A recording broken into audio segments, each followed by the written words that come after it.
August 6 Hiroshima ദിനം, August 9 Nagasaki ദിനം. ഈ ദിനവുമായി ബന്ധപ്പെട്ട് നടന്ന സംഭവമാണ് ടീച്ചർ ഇവിടെ വിശദീകരിക്കുന്നത്. ദിവസങ്ങളിൽ കൊകുരയേക്കാൾ തെളിഞ്ഞ കാലാവസ്ഥ നാഗസാക്കിയിലായിരുന്നു.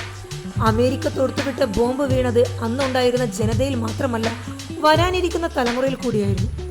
ബോംബാക്രമണം നടന്ന് വർഷങ്ങൾ കഴിഞ്ഞിട്ടും ഇന്നും ആയിരക്കണക്കിന് ആളുകൾ വികലാംഗരായും മാരക രോഗങ്ങൾ വഹിച്ചും നാഗസാക്കിയിൽ കഴിയുന്നു. ലോകത്തെ മനസാക്ഷിയുള്ള ഒരു വ്യക്തിയെ മറക്കാൻ സാധ്യതയില്ലാത്ത ഒരു കൊടും ക്രൂരതയുടെ ഓർമ്മകളിലൂടെയാണ് പ്രയാണമാണ് ആഗസ്റ്റ് 6-നും 9-നും സംഭവിക്കുന്നത്. ഹിരോഷിമയും നാഗസാക്കിയും അണുബോംബിന്റെ വികൃതമായ മുഖം നമുക്ക് കാണിച്ചു തന്നതോടൊപ്പം യുദ്ധത്തിന്റെ ഭീകരത എത്രത്തോളമാണെന്നും അത് മാനവരാശിക്ക് എത്ര ദോഷകരമാണെന്നും വിളിച്ചു പറഞ്ഞു.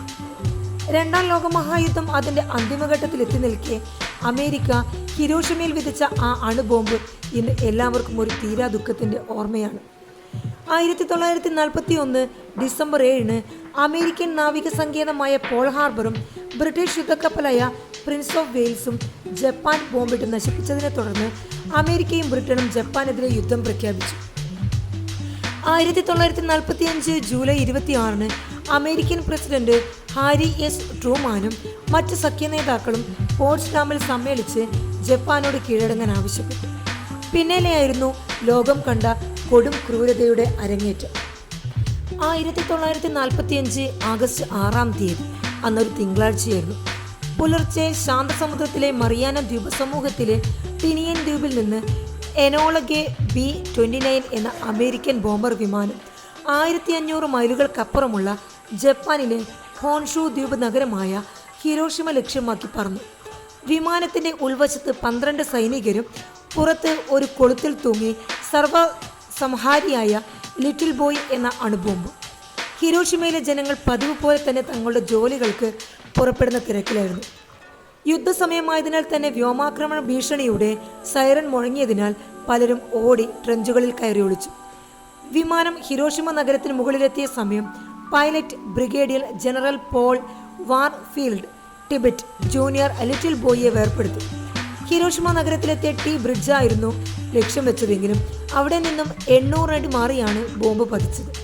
അതിശക്തമായ ചൂടിൽ ഹിരോഷിമ ഉരുകിയൊലിച്ചു. ചുറ്റും സംഭവം എന്നറിയാതെ ജനങ്ങൾ പരക്കം പാഞ്ഞു. എങ്ങും ചുവന്ന് അഗ്നിഗോളങ്ങളും കത്തിക്കരിഞ്ഞ പച്ചമാംസത്തിന്റെ ഗന്ധവും മാത്രം.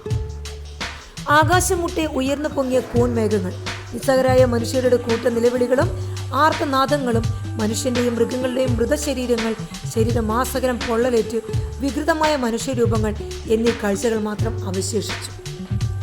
ജപ്പാൻകാർക്ക് കൊക്കുകൾ പവിത്രമായ പക്ഷികളാണ്. കടലാസ് കൊണ്ട് 1000 വെള്ളക്കൊക്കുകൾ നിർമ്മിച്ചാൽ ആഗ്രഹിക്കുന്നത് എന്താണോ അത് സാധിക്കുമെന്ന വരം ലഭിക്കുന്ന ഉപദേശം ലഭിച്ച അവൾ അതിനായി പരിശ്രമം തുടങ്ങി. തന്നെ തളർത്തുന്ന കഠിനമായ വേദനകൾക്കിടയിലും സഡാക്കു കൊക്കുകളെ നിർമ്മിച്ചുകൊണ്ടേയിരുന്നു. ചില ദിവസങ്ങളിൽ അവൾ അനേകം കൊക്കുകളെ നിർമ്മിച്ചു. രോഗം വല്ലാതെ തളർത്തിയ സമയങ്ങളിൽ 1-2 എണ്ണം നിർമ്മിച്ചു. എന്നാൽ 644 കൊക്കുകളെ ഉണ്ടാക്കി തീർത്ത അവളെ മരണം കൊണ്ടുപോയി.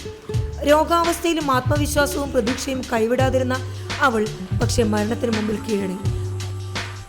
ലോകമറിഞ്ഞതോടെ സുഡോക്കോ പരത്തിയ സന്ദേശം ലോകത്താകമാനം എത്തിക്കാനായി ദി പേപ്പർ ക്രെയിൻ ക്ലബ് എന്ന വേദി കൂട്ടുകാർ ചേർന്ന് രൂപീകരിച്ചു.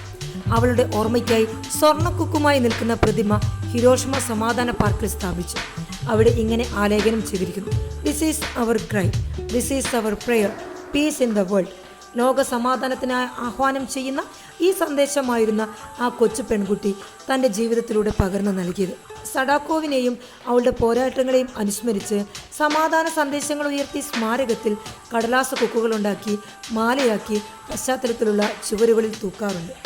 ബഹുവർണ്ണങ്ങളിലും നിർമ്മിതമായ ആയിരക്കണക്കിന് കടലാസ കൊക്കുകൾ ലോകത്തിലെ ഓരോ കുട്ടികളുടെയും ആത്മവിശ്വാസത്തിൻ്റെ പ്രതിരൂപമായാണ് സുഡോക്കോ നിലകൊള്ളുന്നത്.